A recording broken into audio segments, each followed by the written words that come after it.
বন্ধুরা দেখো, এখানে নিয়েছি আমি পাবদা মাছটা আমি কেটে ধুয়ে সুন্দর করে পরিষ্কার করে নিয়েছি। নেওয়ার পরে ধুয়ে রেখেছি। তো দেখো, আমি আজকে পাবদা মাছ দিয়ে কী রান্না করবো ভাবছি। হচ্ছে পাবদা মাছের ভাপা খেতে ইচ্ছা আছে, কিন্তু কী করবো। তো দেখে নিই। তো পাবদা মাছটা আমি এখন নুন হলুদ মাখিয়ে নেব। আর তোমরা দেখতে থাকো। আর কে কীরকম মাছ তোমরা নিশ্চয়ই জানাবে। আশা করি তোমরা সবাই ভালো আছো। আমি তো খুব ভালো আছি। সবাইকে রাধে রাধে। তো ঠিক আছে, দেখো কী দিয়ে কী করি। নুন হলুদ দিয়ে দিয়েছি, দিয়ে এখন ভালো করে মেখে নেব। তো কী বলবো তোমাদেরকে, অনেক দিন হয়ে গেছে কিছু ভিডিও বানাই না, কেন বানানোর মতন এরকম সুবিধা হয়ে ওঠে না। মেইন কথা হলো কি, আসল কথা বলতে গেলে মোবাইলটা ধরার কেউ নেই। একা এক হাতে মোবাইল ধরে এক হাতে কাজ করতে প্রচণ্ড অসুবিধা হয়। এই জন্য আর কোনো ভিডিও বানানোর কোনো ইন্টারেস্ট নেই এখন। আর ওরকম হিসাবে ভিডিওগুলি চলেও না।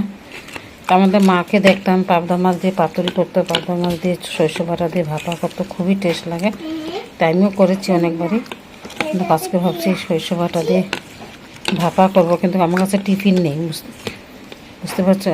টিফিনে যে দিয়ে করব, এটা টিফিন নেই। এই জন্য আমি ইসেতে কড়াইতেই করবো। তো দেখো কড়াইতে আমি কীভাবে করি।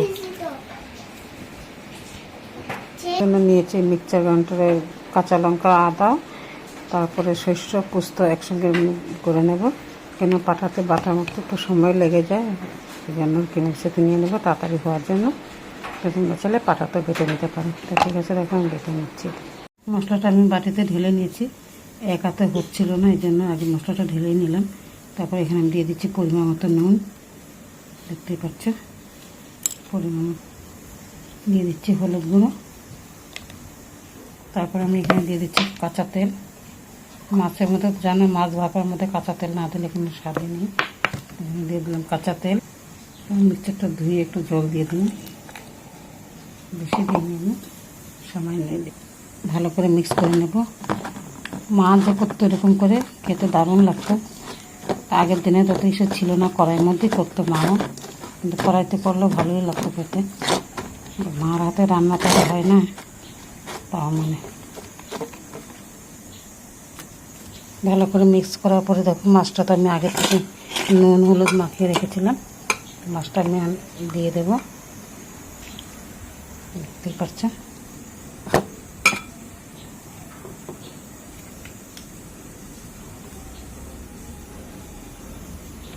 মাছটাকে দিয়ে আমি ভালো করে মেখে নিচ্ছি।